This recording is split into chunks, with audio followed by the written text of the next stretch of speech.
Hi. Okay. I was just confused with what is happening. Hello, sisters. Welcome. Hey, sisters. Welcome. I'm so excited here today. Apologies for the delay in joining in here, but here we are. Happy new moon in Leo. This is Jonita D'souza. How are we feeling?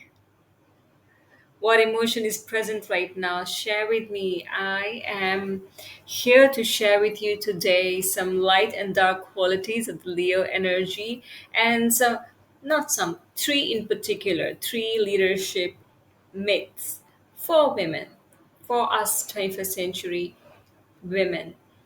And those are going to be pretty interesting perspective to look into, and towards the end I'm going to do live reading for those of you present here. So I'm really curious to know what's going on, what is present. Share with me what emotion is present, and I don't know what to do right now. Mm.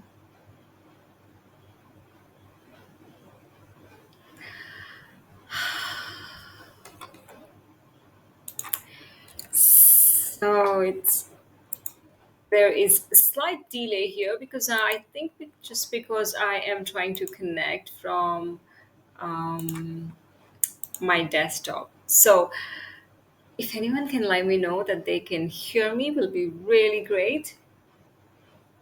If my audio is working fine, I have no way to check here.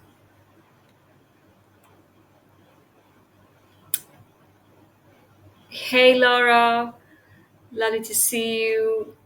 Can someone type in and let me know if my voice is okay? And if the transmission is coming through, because I see a stuck screen and these technology demons are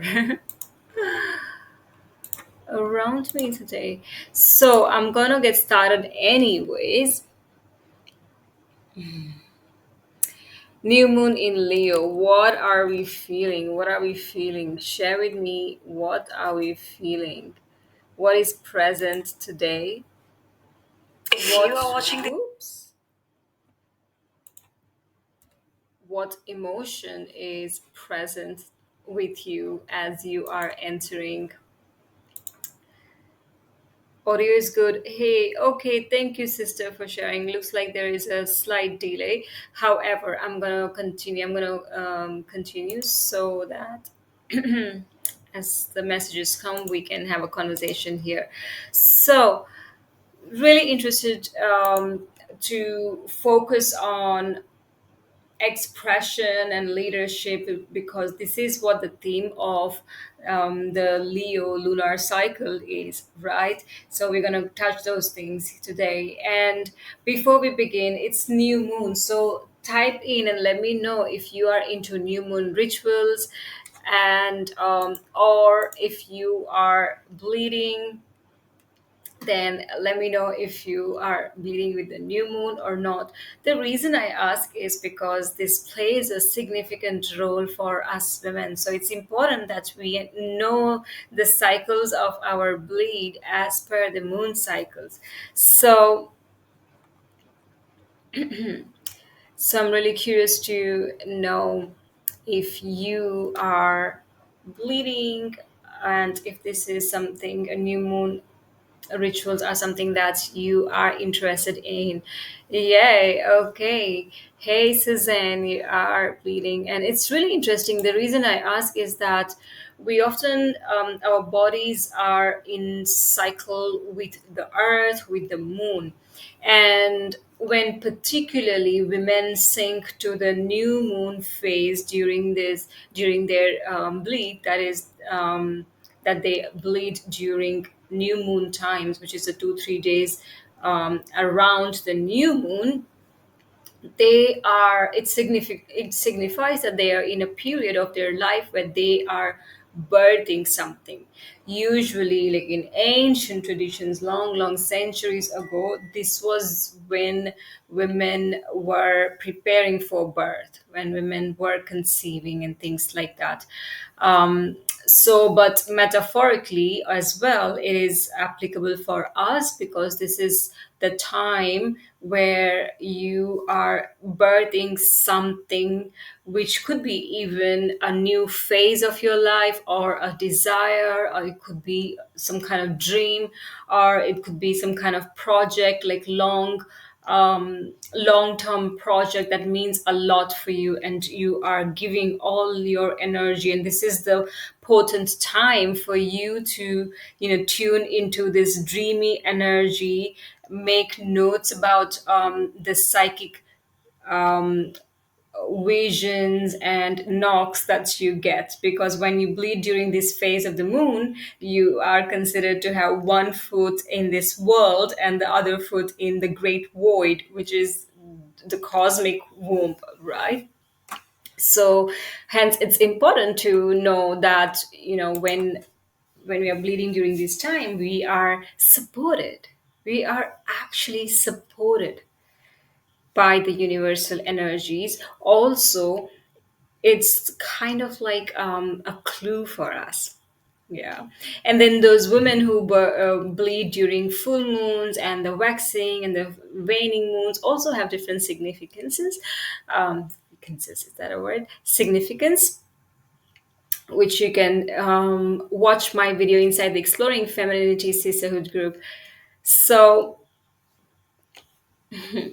we can go into more details that, but today I was just curious who is here in the birthing energy. So thank you for sharing. And also I want to ask another question: any sun, moon, rising Leo signs here? Because again, it amplifies. Yeah, so if you have a Leo energy in your sun, your moon, or your ascending, then this may be also a particular lunar cycle for you to have, extra surge of cosmic support, right? So let me know if you have a sun in Leo or a moon in Leo or a rising ascendant in Leo. I particularly have my moon in Leo, so here I am. Again, all those things. Leo sun, Suzanne, interesting, right? Yeah. And Mercury. That's really interesting. So let's talk about the Leo energy. So let's go straight into the light qualities of the Leo, right? And as I share, what I ask you here is to feel into what resonates and what not, because that's how we discern in this day and age where a lot of information is thrown at you. The only way for you to follow through and integrate is through discernment. Filter what doesn't fit in, but the rest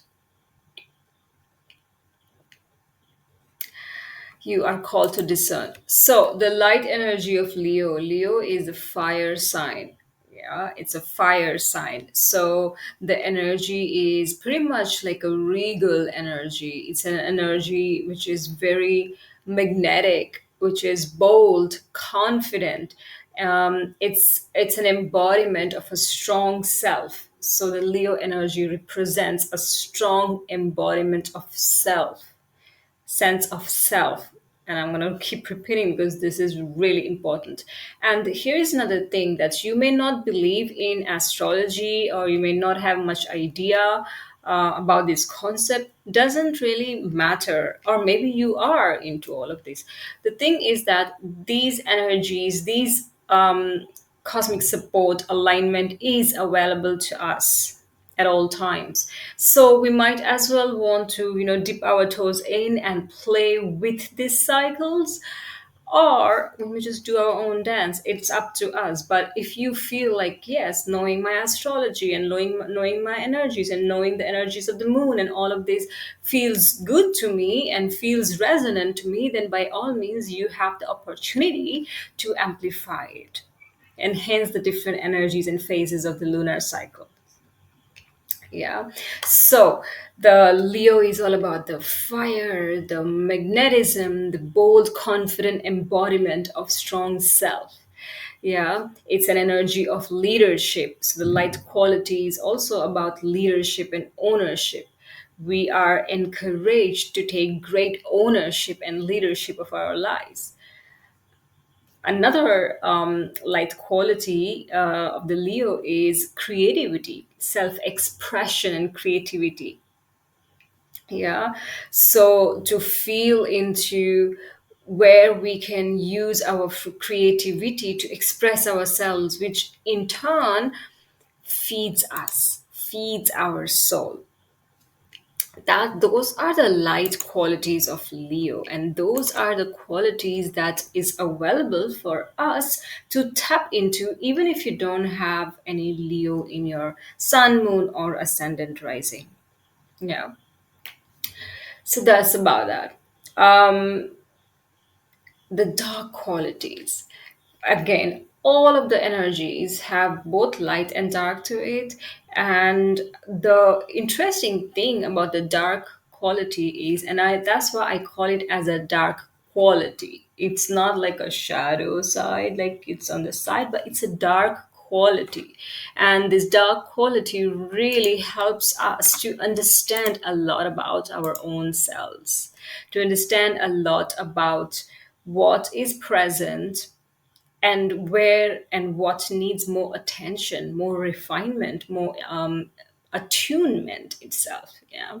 So I invite us to look into the dark qualities with a sense of curiosity, honesty, as well as a sense of um, really honesty. I think is important. And no one is asking here to go and announce your dark qualities. It is just, it's such a personal thing just for you. Yeah. So let me know if any of the light qualities resonate, or if this is something that you are feeling as we are entering into the lunar cycle, because you could be feeling a surge in your creativity. You could be feeling a surge in wanting to express yourself, stepping into your leadership or ownership, authenticity, and things like that. So these feelings may also begin to rise in you. Okay. So that's what happens when we enter the lunar cycles. We begin to feel those energies, especially those of us who are empaths and those of us who follow the cycles of the moon. And similarly, you can also feel the dark qualities of the Leo. Now, what are they? Really easy to understand, which is just kind of complementary to the light, right?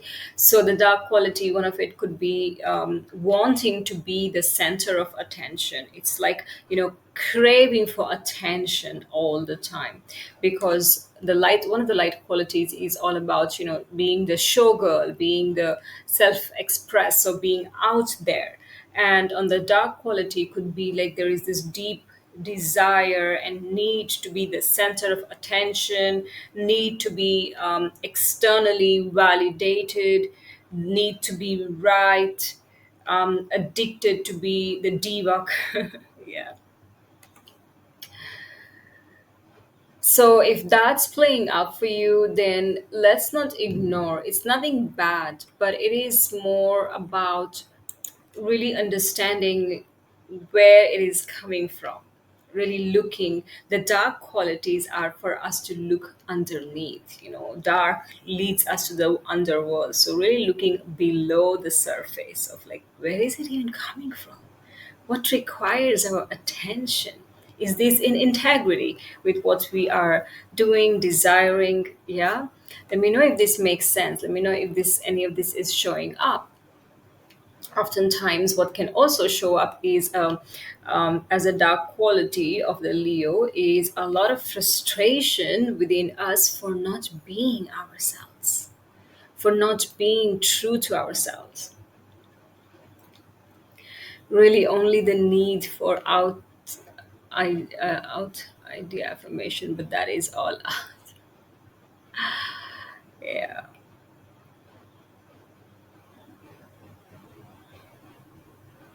That is a lot.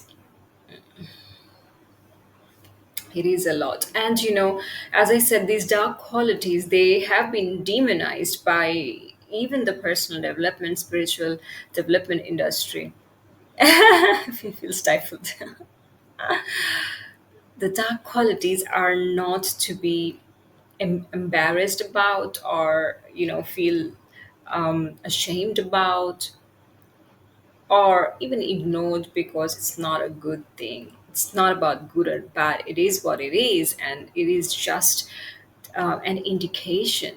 And usually, these it's really important to know, because that's how we can course correct. That's how we can attune, right? So so these are some of the light and dark qualities, and Leo is a lot about self, a strong sense of self, and hence I was really called to speak about leadership here. And we've been talking about it over the last couple of months. You must have heard about my upcoming Remembrance Retreat, which is a sacred feminine leadership retreat. We've been sharing a lot of fragments about it around, and then we did the Magdalene gathering recently, where we again touched into leadership. So the leadership is just being called as the theme of this year, and it has been refined and defined in many different contexts. So I wanted to speak specifically to those of us women here who are feeling this desire to expand, yeah, desire to open and expand. Now this desire to expand can be in terms of your role as the business person, or the homemaker, or any other area where you feel like in your expansion is your authentic expression. And your authentic expression is the biggest gift you can give to the world. So this leadership bit is specifically to the women who are feeling really called to it. Okay, so let's go straight into that. I'm feeling confident in myself. Yeah, great. Great. This is what is required. We having our own bags, yeah.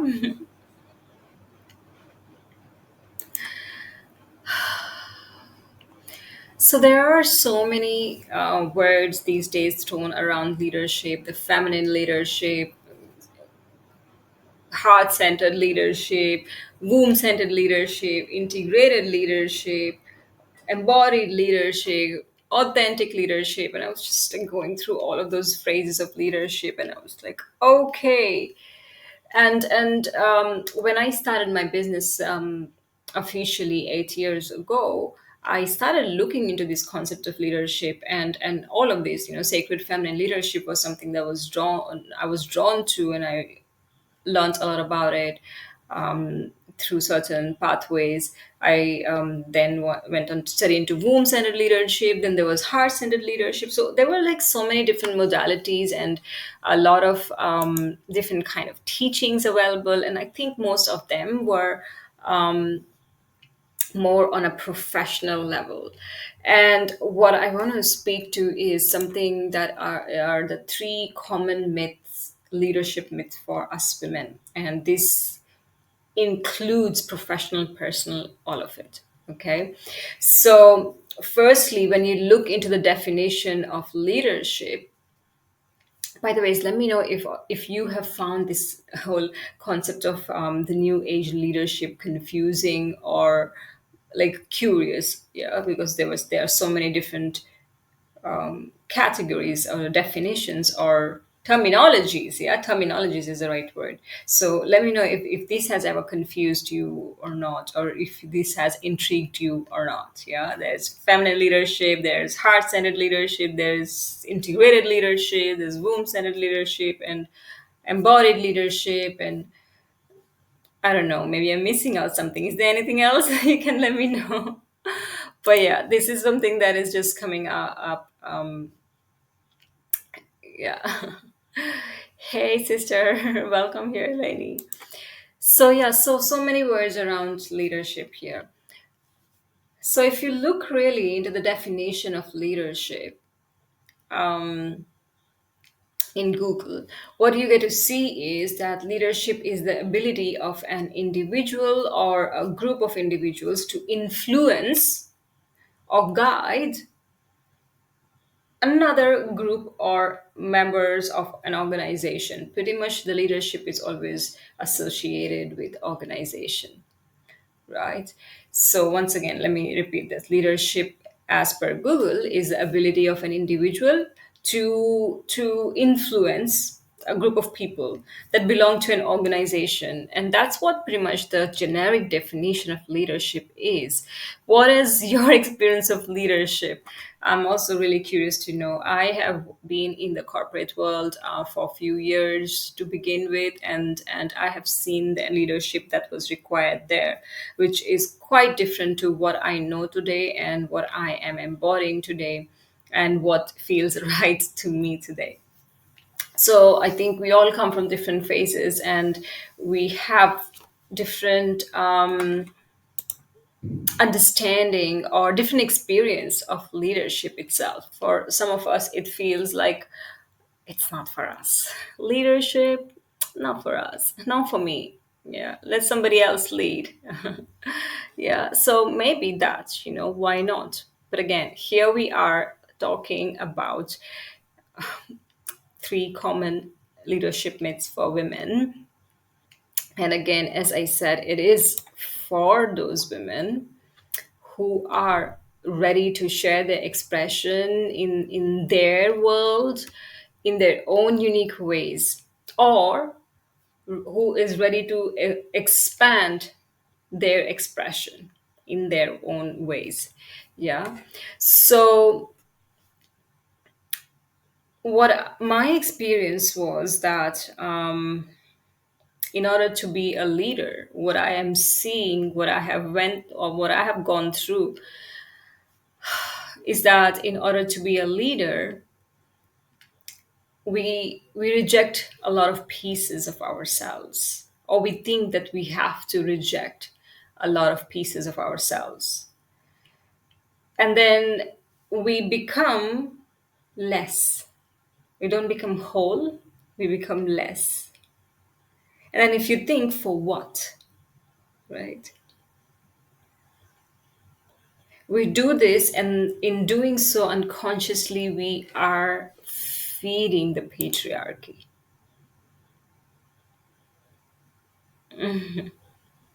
See you later, Elaine. Yes. And I went through this experience, of rejecting piece of myself to be in the position of leadership, and shrinking myself and becoming less, and then figuring out for the next decade how to come out of the less and become whole, and then understanding, what was I doing that for? So in particularly in 2020 was the year that I began to explore more around the topic of self leadership. Okay. And what I realized that right now, and 2020 was this year the entire world shut down, right? Like no one had expected. And I had great plans. I have been living in England for 13 years then, and both me and my husband, we packed our bags and our lives of 13 years in England into two suitcases, and we began our travel. We spent some time in Europe, and then we reached India in and I reached my hometown sometime in February, and March was it. The world closed down, and here we are, like kind of homeless. Yeah, of course, I had my parents' home to go to, but we had different plans, and we found ourselves really stuck in an island, deserted, and it was a situation where we did not have internet like in the West. We did not have resources of water and electricity. It was scarcity. Things are, yeah, it was scarcity. And then there was this lockdown. Yeah, there was this shutdown. So we were just stuck in an island, a paradise island, with nothing, with almost nothing, and just two of us, almost ready to kill each other after a few weeks. Yeah. So, how do you lead when you have nothing? What happens to your mission, your vision, all your desires, and all of the dreams when you don't have much? In one hand, you have so much because, yes, we had the money and stuff like that, but on the other hand, we were locked down, and the island that we were in, it was such a small island that the government had imposed extremely strict regulations of lockdown, that we were allowed to go out of the house for only 2 hours a day for a few months. So that was quite an experience. I got to receive through another descent into the underworld the concept of self leadership in a much more embodied way. This concept of self leadership. And I'm not going to go much more into it because I teach a lot about self leadership in my 4 months container, the Feminine Empress Codes. But I wanted to touch this because we're going to take lead on from there. Self leadership is pretty much the ability of an individual to be able to influence their own thoughts and beliefs to achieve a desired outcome. So, leadership, when you look, it is the ability to influence others, yeah, for a common goal, a group of individuals in an organization or something. Self leadership is the ability to influence yourself, to influence your own thoughts and beliefs to achieve a desired outcome. Let's say you have a desire, you have a goal, action, outcome, whatever you want to call it. Then self leadership becomes your ability to influence your own thoughts, beliefs to achieve that. And this became really, really significant when, as I said, that there was this whole world divided into pandemic, war, scarcity, recession, not having things, people are influencing, vaccines, all those things. And how do you really stand true? How do you really consciously influence your own self for what you desire? Because if you don't influence your own self on a regular basis, on a conscious basis, guess what happens? There is somebody else already working really hard to influence you, not just somebody else. There is an entire dogma, there's an entire entity there working really hard to influence you. So that's what self leadership is about. And as women, we are tested right from the time when we are experiencing the rising feminine consciousness. We are feeling in our bodies, we are called to ask different questions, in fact ask or question everything. There's confusion, there's chaos, foundations are crumbling. Yeah. So let me know if this is resonating. And for those of you who will be watching the replay, I'm still curious to also know from you if this is resonating with you. So this brings me to the three common leadership myths for women. And if you wonder what I'm doing on the side, I'm sitting with a remote of my aircon because it's extremely hot. Number one, the first leadership myth. Okay. So, as I said, this leadership that I'm talking about is for women who are ready to share their expression in the world in their own unique ways, wanting to come out in their expressions, or you are already in this realm of creative expression, serving, and you want to expand in ways that serves you as well. So number one leadership myth for women is that you have to heal more. Let me know how this sits with you, that you have to heal more. You have to do some healing. This is absolutely not true. At every level, you encounter a new thing to heal. The healing is never done. Every time you wish to expand into the next level, we think that, oh, yes, I need to heal this. I need to heal my money wound. I need to heal my mother wound. I need to heal my worthiness issues. So, anytime we think of stepping out as a leader, we start thinking about what all the healing we have to do, all those gunk that we need to let go, and all the trauma and everything that needs to be healed. And then we are ready to step out as leaders. This is not true. Heard it so many times, yes. Suzanne, yeah. This is not true. Let me know if you have felt this way.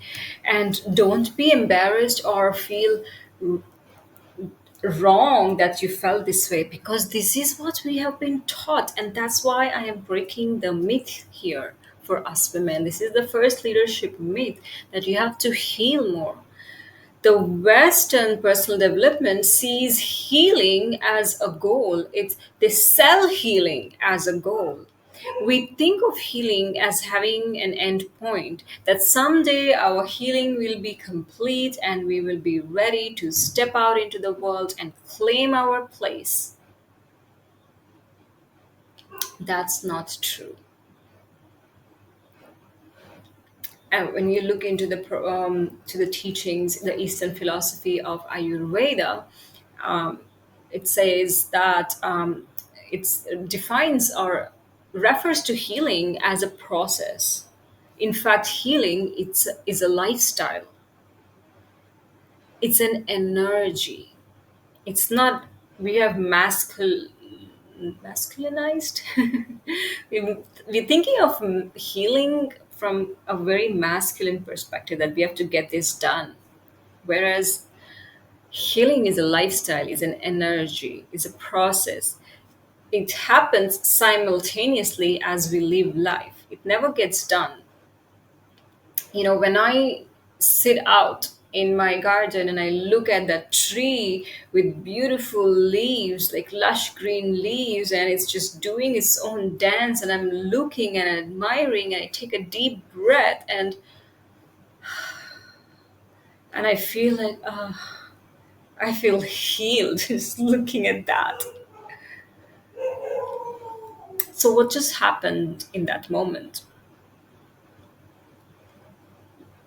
In that moment, you touch a greater piece of yourself. You meet with the heal energy, the vibration. You don't have to be going into healing after healing after healing after healing to become a true embodied phenomenal leader, because the healing never gets done.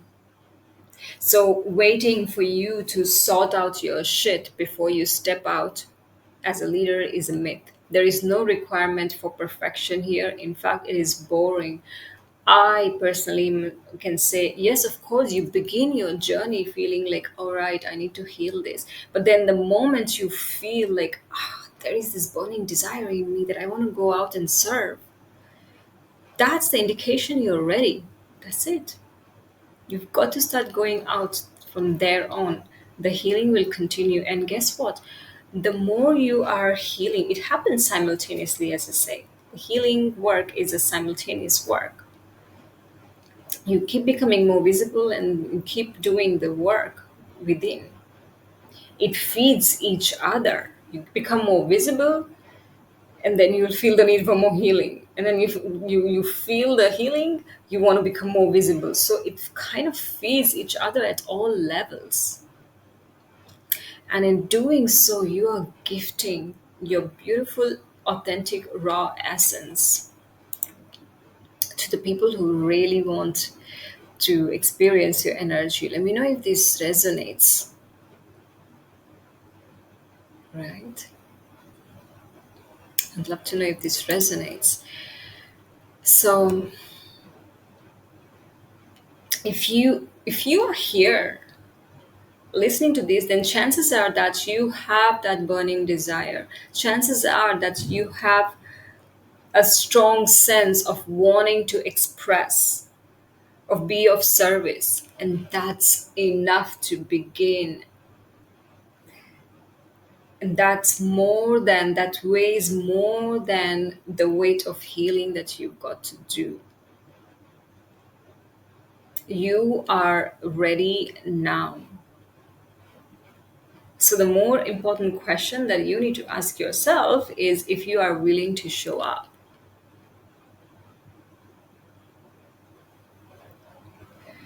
And again, leadership, it means whatever it means is very unique to you.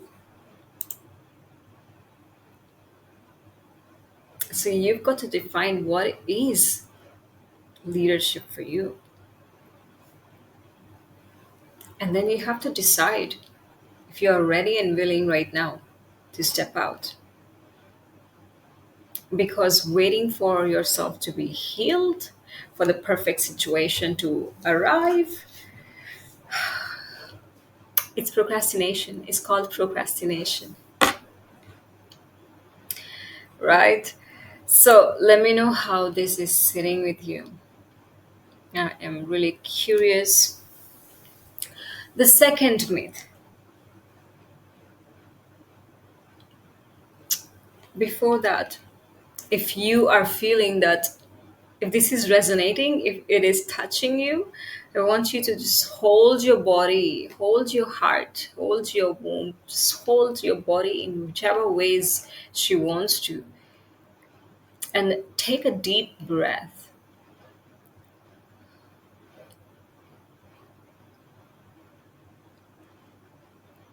and tell her, I'm ready now.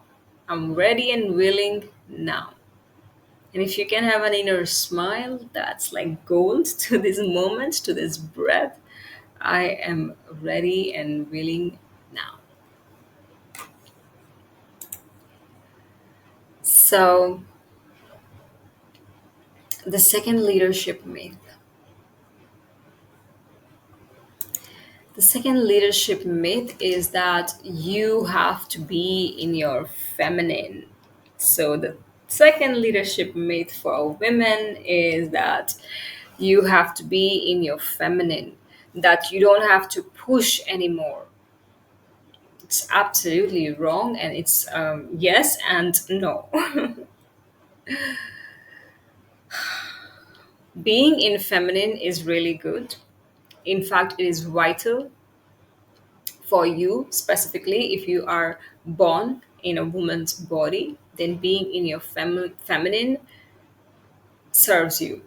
But you cannot accomplish several things in this world by being in your feminine, because unfortunately, the world is created this way that it is not easy, or it's not, I don't like to use the word easy. The world is designed this way that it's not conducive to your feminine energy. So, what I see many people teach and share is that we need to learn how to balance our masculine and feminine energy.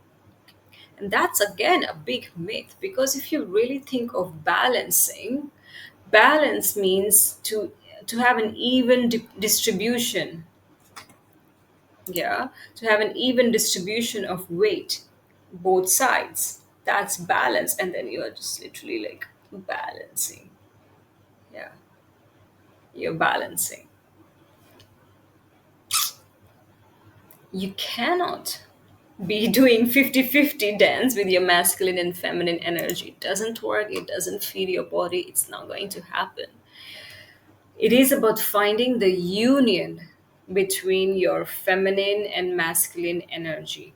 It is about you finding your own rhythm of the feminine and masculine energy. And most of the times, it won't be a balance, it won't be a 50-50 or a 40-60.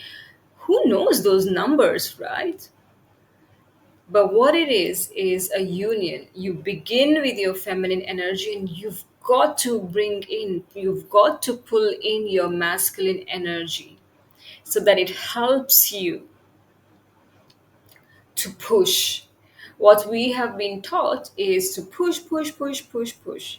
And that's like a very masculine energy. And that's why we don't like this idea of pushing or working too hard. It doesn't feel good to our bodies, right? You've got to find your own rhythm of being in the feminine. You've got to understand embodying your feminine first, embodying your natural principle first, creating safety in your body, creating self trust in your body, and then invoking your inner masculine principle that allows you to push. Because a little bit of push is required, or sometimes a lot of push is required for you to go out in the world, to step out as leader. But you got to do the feminine work before. And before I mean on a regular basis. You have to anchor safety and self-trust. So what we've done is we've kind of masculinized. We've kind of terrorized our masculine principle. And it is mostly because we've had those experiences in the past that told us that, or we've experienced living in the past that way did not serve our bodies or our interest. Even like I get really bored if I know that, okay, I have to work so hard again. It's not fun. So let me know if this makes sense. And the invitation here in this myth that you can really ask yourself is to question, where are you terrorizing your masculine? You know your strong point. You know that there is a very strong masculine principle in you, and that's your strong point. But we try to sometimes like hone it down because we've got to be feminine flow and all of that, rather than really honoring that aspect, but attending to your feminine first, and from the place of an embodied feminine, approaching that masculine strong principle in you. So again, in the feminine empress codes, this is what we really do. We spend the first few months like really building body safety, self-trust, and then we go into the warrior archetype. That's one of the myth. Second myth, that you've got to be in your feminine. And let me know if you've been told this way, that you've got to be in your feminine as women in order to succeed, in order to be a leader who doesn't burn out and all of those things. Great, I have been in my feminine, and I also led many times, specifically when we are in retreats, when I'm facilitating retreats or circles or in-person containers. But here is the thing, I have to also use my masculine because I have to also have strong boundaries. I have to also hold a strong container. I have to also look at the timing.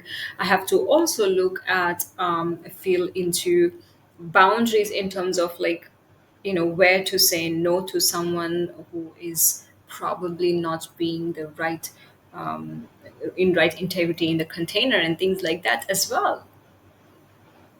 But I won't be able to do all of these in my masculine if I'm not fully grounded in my feminine. Yeah. So I hope this is bringing something to you. Share with me.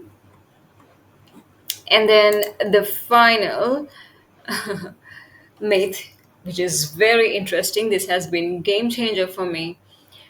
The third leadership myth for women is the concept that you have to sacrifice. Let me know if this resonates. Right. Let me know if this resonates, if this hits true to you. And I'm just gonna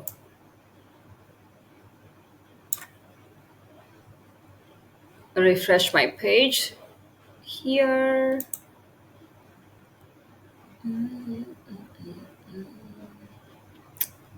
Wow.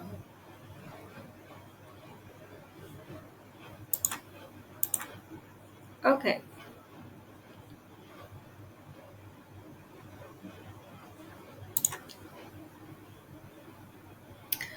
Okay. It seems to be working. The sacrifices of leadership, right? Yes. Who hasn't been told that? No pain, no gain. There is no success without sacrifice. Like you have to sacrifice in order to succeed. In fact, I have been taught this since childhood. I think many of us have been told this way. The world works this way. We've been taught this way that, oh, no pain, no gain. You have to work hard to be successful. You have to push this, that. There was a book written by John Maxwell on leadership laws, and one of the laws was a leader must give up to go up. Well, this sounded like my life story, right? Until 2009, like this was me since childhood. I was like, okay, I have to work hard, I have to study hard, then only I'll get good grades. Then I study hard, then I get into this nice university, then I study more hard, then I graduate with flying colors, and then and I don't know what else hard I should do, but I need to push so that I get selected. And like it was always like in good company, and all of that was just laid out. So this was the big myth that I had to break in my role as leader, in my self leadership role, is that you have to sacrifice. And I lived that way until 2009, pretty much. And guess what? It did not serve my body as a woman. So let me know how this feels in your body. Yeah, that you must give up to go up. Right now, when I think of this, I don't want to go up. I just want to stay where I am. Like it just feels too difficult. So think about it. If you tell someone like, oh, okay, I have this big desire, and then the person tells you like, yeah, but you have to give up this, only then you get your desire. How interested will you be? Maybe, maybe not, right? So this myth did not really serve my body as a woman. That's why I want to break this myth, because here's the thing, maybe it worked before. Maybe it works for someone. But what I know as a collective, that patriarchal ways are no longer serving. It no longer stands true. That leadership principle book by John Maxwell has some real good information, but just does it does not work any longer. There is another way. There is another way. The paradigm is shifting. The structures are crumbling. And there is another way, and that requires us women to shift our perspective, change our story. And that's exactly what I want to break the myth around. That's what Leo energy is calling us forward to become authentic. Yeah, to become authentic. And authentic comes from the root word author. That means we've got to write our story. We've got to write our story. We've got to become authentic. So when I came across the law of sacrifice from a manifestation point of view, it changed everything for me. It was a game changer in my role as leadership. So When I was called into this work, when I started working on exploring femininity, which is my company, at that time I was in a full-time job, and I was working. Before that, let me just rewind. Law of sacrifice. Let's go back to law of sacrifice. Why was it a game changer for me? Now, law of sacrifice, this is something you can go and look, do your research about Nordic mythology. There are certain legends around the law of sacrifice. So it's a very ancient thing, which kind of makes sense. As I said, we have to change our perspective, our story. And I invite us to look into this perspective, right? So, law of sacrifice states that in order for us to receive something that is of higher value to us, we must be willing to let go of something that is of lower value to us.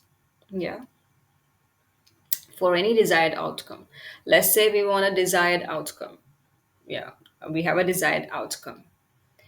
And according to the law of sacrifice, in order for us to receive that desired outcome, we must be willing to let go of something of lower value. So your desired outcome is of higher value because that's what you want, right? So in order to receive something that is of higher value, which is your desired outcome, we must be willing to let go of something that is of lower value to us. So really feel into this. It's literally about an exchange. It's not about sacrifice. Your leadership, your desire to lead, your desire to step out into the world and express yourself, be authentic, go out, shine, do all crazy things, have mad desires, whatever it is, your leadership is yours. No one has put a gun on your forehead and forced you to step into this role. You are stepping, or you are desiring to step into it because you are called to, because you feel like, because you want to. No one is forcing you. So you've got to then look into what is not in alignment with this desire of yours to be this leader. Yeah. So it's not really about sacrifice, it's simple mathematics. So so that's why I wanted to share the story, that when I was in a full-time job, when I was called to step into my role as the birther, as the creator of exploring femininity, I had this idea. I wanted to run circles, I wanted to do classes and all of that. I was in a full-time job. I was working in my corporate job. I was working on my business in the evenings, and then on weekends I was going to classes, or I was learning, I was doing my projects. Yeah. And at first it felt like a sacrifice, and it felt so hard. At the time I had a mentor, and he was constantly telling me, like, yeah, you've got to work hard, you have to burn the midnight oil, you have to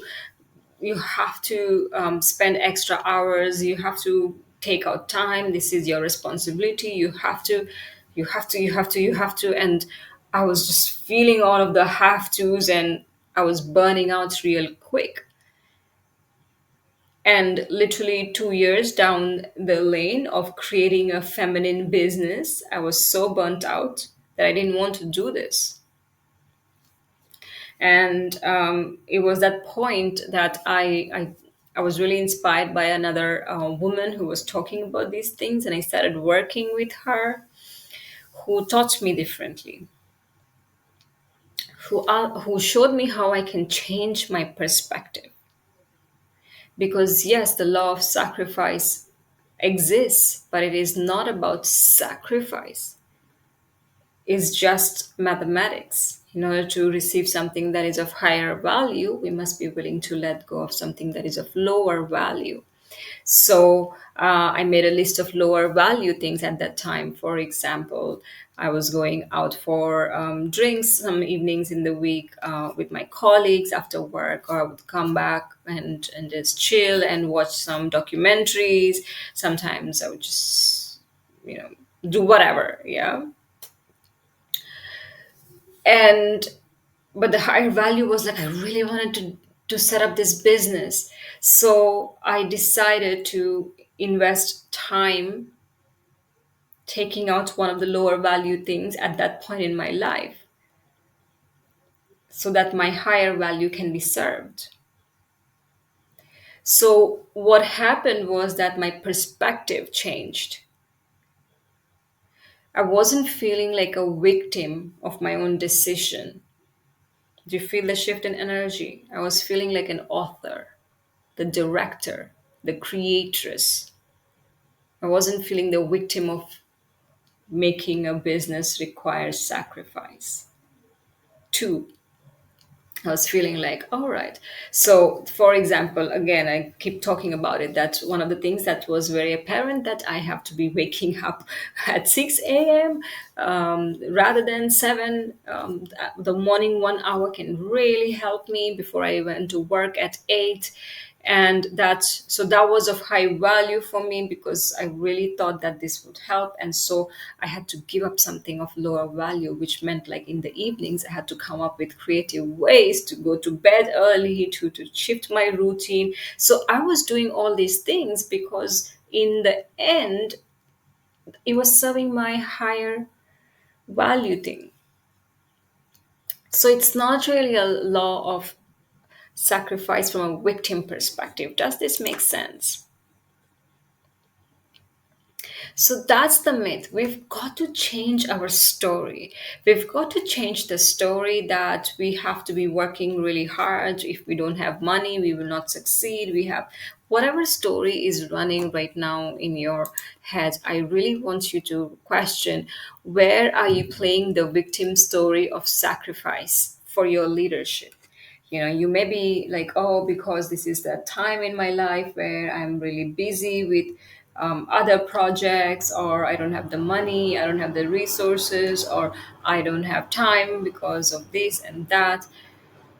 Where are you playing the victim story rather than feeding, energizing your leadership story? Like, what is of lower value in this moment that you can actually let go? Just for now. It's not forever, just for now. That's why it's a moment by moment thing. I believe in micro actions. So these are my three leadership myths for women, specifically because our bodies always tell us we don't like the idea of sacrifice because we have done a lot of it in our lives. We have compromised a lot. It doesn't work. So let me know how this is sitting, what you're feeling, and if any one of you would like an oracle reading, then I am here to just type in the comment and I'll pull out a reading for this lunar cycle, Leo new moon. And once again, I would like to remind you of our upcoming Sacred Feminine Leadership Retreat, Remembrance, where you will have an opportunity to step into new levels of healing and to hold a bigger vibe because as I spoke in the first myth, that you have to heal more, which is not true.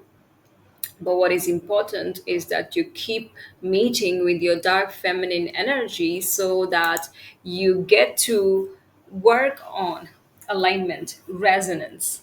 Hey, Suzanne. Yep, I'm going to pull out a card for you.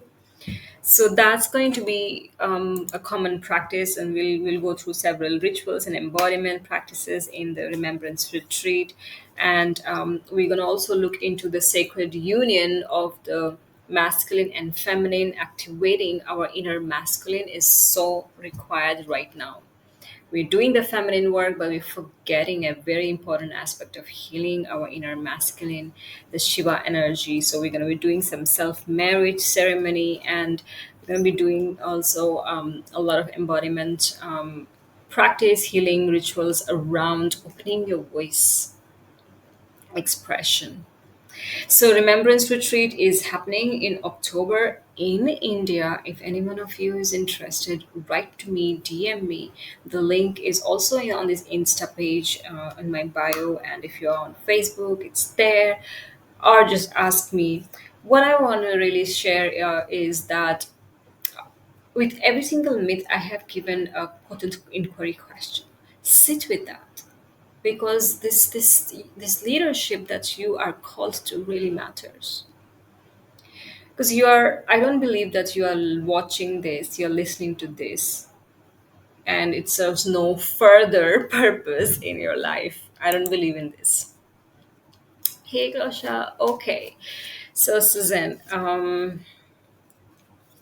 and let me know how this sat with you, if this resonated, what sat with you, if any of the myth kind of really hit you hard or even triggered you. And I'll just come back into alignment to pull the card. This is for you, Suzanne.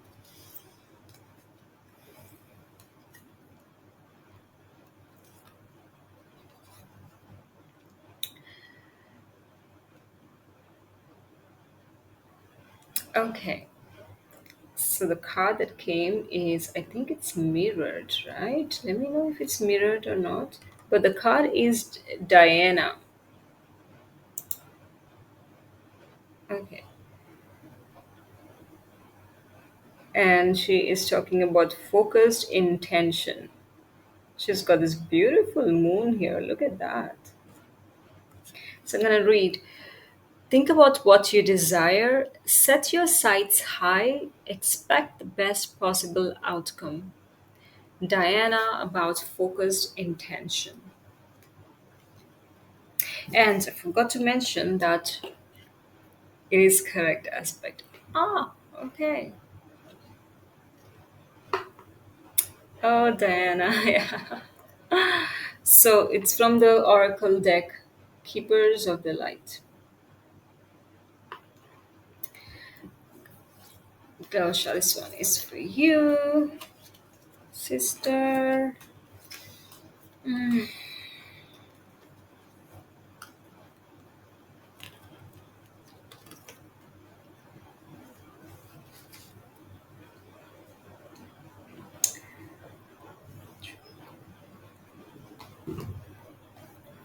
Okay, so this Keepers of the Light Oracle card deck, it consists of both men and women, masculine and feminine light beings.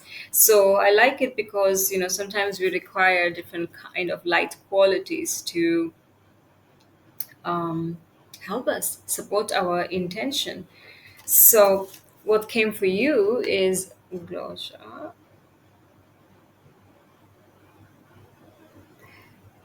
Joel Cool, and I can send you.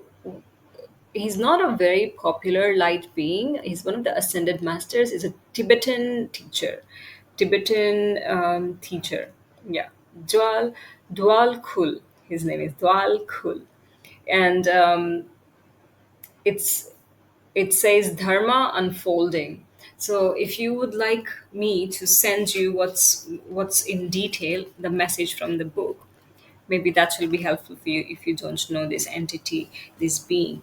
But what he represents is, remember that you are on a path, take one step at a time to happiness. So that's what is available for you right now. Yeah.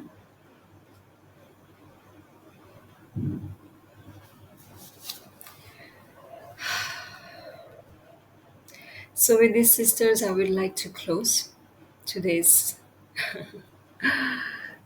class, this week's class. Happy new moon in Leo.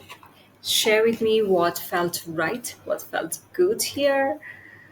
And I am really excited, really happy for this lunar cycle to unfold in ways that will bring out the best of our intentions in our authentic expression that's perfect for your life right now. One step at a time. Yeah. So, sisters, here's wishing you a very happy new moon in Leo, and I will see you inside the Exploring Femininity Sisterhood group. Share with me what is coming up for you as you are integrating everything that I shared. If there are any questions, I'm here for you. And if you want to know more about the Remembrance Retreat, I'm here for you as well. Write to me.